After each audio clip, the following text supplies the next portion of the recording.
Après avoir conquis l'Australie et les États-Unis, la marque Michael Blast, imaginée par le français Cédric Sylvestre, se lance cette année sur le marché hexagonal avec sa gamme de vélos électriques.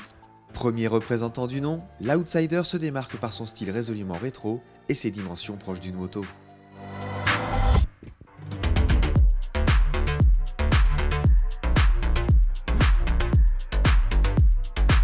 Au premier regard, le Michael Blast Outsider a tout l'air d'une moto dont le moteur aurait été dérobé. Le réservoir qui dissimule la batterie, les gros pneumatiques, le cadre tubulaire alu sous des mains, la selle généreuse, ce fat bike est un parfait trompe-l'œil pour les badauds qui croisent son chemin. L'Outsider ne laisse personne indifférent avec ses courbes rétro et sa déco tout aussi old school qui font vibrer notre fibre nostalgique.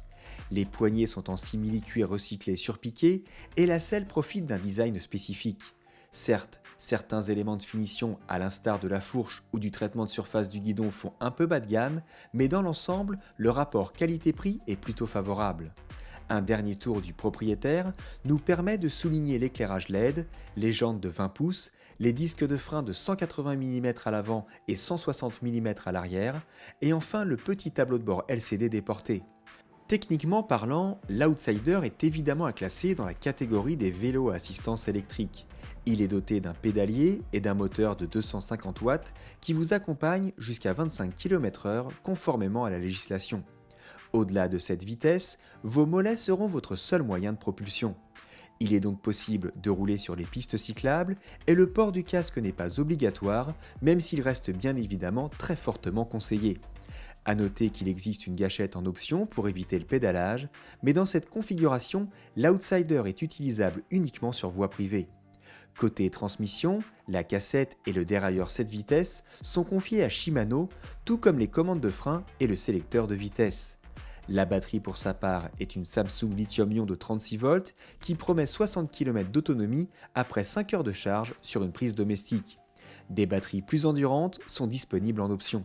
L'Outsider se prend très facilement en main grâce à son poids contenu de 23 kg et son ergonomie intuitive. La fourche avant a beau être réglable en compression, le cadre non suspendu nous fait ressentir assez fortement les imperfections de la route. Heureusement, les pneus typés moto font office de fusible avec le sol et leur grippe est tout à fait honnête. L'assistance électrique permet de rouler sans se fatiguer et le pédalage une fois la batterie à plat est tout à fait envisageable.